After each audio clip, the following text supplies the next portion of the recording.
আগামী 2026-এ ফের বিধানসভা নির্বাচন, আর সেই নির্বাচনকে পাখির চোখ করে এগোতে চাইছে রাজ্যের শাসক দলের সমস্ত সংগঠন। আর সেই লক্ষ্যেই সংগঠনকে চাঙ্গা করতে রবিবার মহকুমা পরিষদ হলে অনুষ্ঠিত হল পশ্চিমবঙ্গ রাজ্য সরকারি কর্মচারী ফেডারেশনের প্রথম সম্মেলন। এদিনের সম্মেলনকে সার্থক করতে উপস্থিত ছিলেন শিলিগুড়ির মেয়র গৌতম দেব, তৃণমূলের জেলা সভানেত্রী পাপিয়া ঘোষ, শ্রমিক নেতা অলোক চক্রবর্তী, মহকুমা পরিষদের সভাধিপতি অরুণ ঘোষ সহ সংগঠনের নেতৃত্বরা।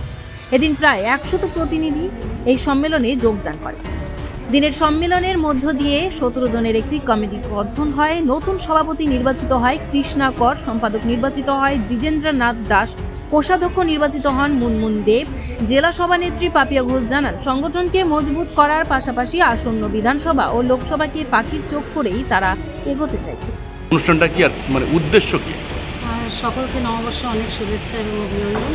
আজকে রাজ্য সরকারি কর্মচারী ফেডারেশনের পক্ষ থেকে এবং যে শাখা রয়েছে মহকুমা পরিষদে, সেই শাখার পক্ষ থেকে একটা সম্মেলনে আমরা বলবো বাৎসরিক সময় প্রথম বর্ষ।